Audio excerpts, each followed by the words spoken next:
La relación con un maestro espiritual es un misterio profundo, un vínculo silencioso que se teje en lo oculto, lejos de las miradas del mundo exterior. Como una semilla que hunde sus raíces en la oscuridad de la tierra, esta relación florece en lo invisible, en el refugio privado de la intimidad. Solo en ese espacio protegido pueden hacer algo nuevo. Exponer esta conexión a la luz pública sería como arrancar una planta joven antes de que esté lista para crecer por sí misma. Toda gestación ocurre en lo oculto, el proceso es sagrado y delicado, al igual que una nueva vida que se forma en el vientre de la madre. La conexión entre el discípulo y su maestro sigue el mismo principio natural. En lo privado, en la penumbra, se nutre la chispa de la conciencia. El maestro espiritual no busca reconocimiento público ni admiración, porque su labor es sutil, invisible para aquellos que no están en el camino. Si la relación con el maestro se expone al exterior, pierde su fuerza vital, su esencia se debilita como las raíces de un árbol si quedaran expuestas fuera de la tierra. Al igual que un árbol necesita tener sus raíces profundamente ancladas en la oscuridad del suelo, el discípulo necesita que su relación con el maestro permanezca protegida, oculta a la mirada del mundo. Si se saca a la luz antes de tiempo, el proceso de gestación se interrumpe y lo que podría haber sido un florecimiento espiritual se convierte en un aborto de conciencia. Esta relación es un espacio de transformación, no es para siempre, ni pretende serlo. Es un proceso transitorio, una fase en la vida del discípulo mientras éste se prepara para nacer como un ser consciente. Una vez que la conciencia ha emergido, el vínculo con el maestro ya no es necesario. La relación muere naturalmente porque su propósito se ha cumplido. Cuando un feto nace, la placenta que lo sostenía y nutría deja de ser necesaria. De igual manera, el maestro es como la placenta que alimenta al discípulo durante su fase de crecimiento espiritual. Y cuando éste ha despertado a su propia luz, la relación se disuelve en el aire, como si nunca hubiera existido. Imagina a un escultor que trabaja pacientemente con un bloque de mármol. Golpe a golpe, quita lo que sobra, lo que impide que la figura interna se manifieste. El maestro hace lo mismo. No te da nada, solo elimina lo que no es necesario, lo que bloquea la expresión de tu ser consciente. Una vez que la escultura ha emergido, el trabajo del maestro termina. Ya no hay nada más que quitar. Lo esencial ha sido revelado. La sabiduría de este proceso ha sido comprendida por maestros de diversas tradiciones a lo largo de la historia. George Gurdjieff, el enigmático maestro espiritual del siglo XX, hablaba de cómo la verdadera enseñanza no es algo que se pueda transmitir de manera convencional, como si se tratara de información. Para Gurdjieff, la relación con un maestro era un misterio que solo podía ser comprendido a través de la experiencia directa y personal. Él nunca buscó discípulos que lo idolatraran o lo siguieran ciegamente. Su método consistía en llevar a las personas a un estado de desconcierto, de autoobservación profunda, hasta que finalmente comprendieran que el verdadero maestro siempre ha estado dentro de ellos. El maestro solo es necesario hasta que el discípulo es capaz de volverse hacia adentro y descubrir su propia luz. Gurdjieff sostenía que la humanidad estaba dormida y que la labor del maestro era sacudir al discípulo de su sueño, pero una vez despierto, la relación se transformaba. Ya no había maestro ni discípulo, solo conciencia.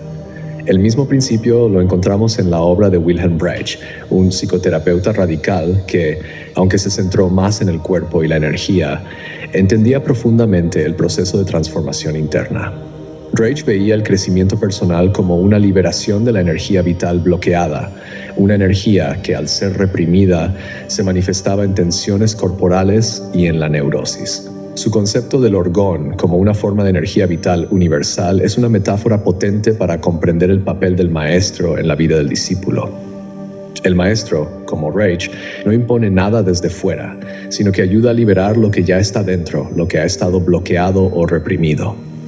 El discípulo, al igual que un paciente en terapia reichiana, debe liberar las capas de resistencia, de condicionamiento que le impiden ser plenamente consciente. Una vez que la energía vital fluye libremente, la relación con el maestro se disuelve como un río que ha encontrado su cauce y ya no necesita guías externas. Reich entendía que el proceso de sanación, al igual que el proceso de despertar espiritual, era profundamente íntimo y no podía ser forzado ni apresurado. El cuerpo y la mente necesitan tiempo y espacio para liberarse de las tensiones acumuladas. Del mismo modo, el alma del discípulo necesita tiempo y espacio para gestarse. Forzar este proceso, exponerlo a la luz prematuramente, solo lo obstaculizaría. El maestro, como un terapeuta hábil, sabe cuándo intervenir y cuándo retirarse, siempre dejando que el proceso se desarrolle de manera natural. Este proceso de gestación espiritual también lo vemos en la naturaleza. Piensa en el capullo de una mariposa. Mientras está dentro, la oruga se transforma en algo completamente diferente. Pero si alguien intentara abrir el capullo antes de tiempo, interrumpiría el proceso y la mariposa moriría antes de poder desplegar sus alas. De la misma manera, el discípulo necesita tiempo para completar su metamorfosis interna, protegido de las distracciones del mundo exterior.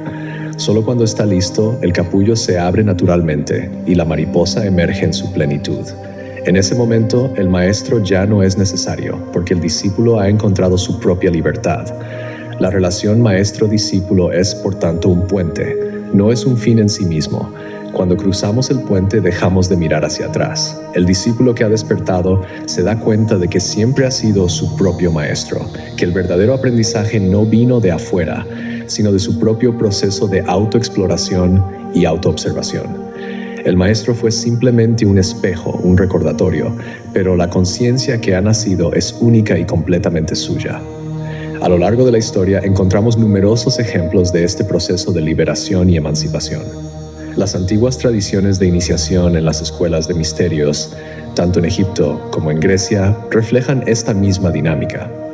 Los neófitos eran guiados por un maestro o hierofante a través de diversas pruebas y enseñanzas, pero al final, el objetivo no era seguir al maestro para siempre, sino llegar a un punto en el que el iniciado pudiera caminar por sí mismo, ya no como un discípulo, sino como un ser consciente y despierto.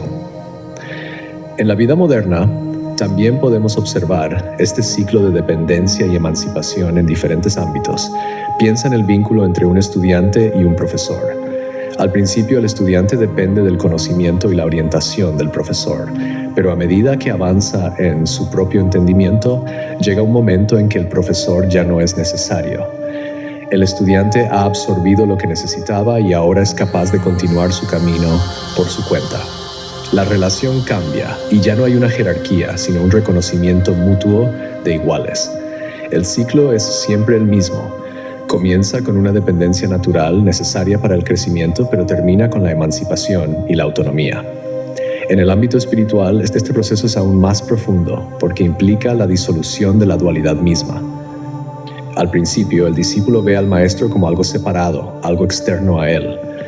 Pero a medida que su conciencia se expande, comprende que el maestro no es una entidad separada, sino una proyección de su propia búsqueda interna. En el momento del despertar, el maestro y el discípulo desaparecen y solo queda la unidad, la conciencia pura. Este proceso de transformación, de dependencia a libertad, de dualidad a unidad, es el corazón de toda verdadera enseñanza espiritual. Y en este proceso el amor juega un papel fundamental, porque al final, amar es ver.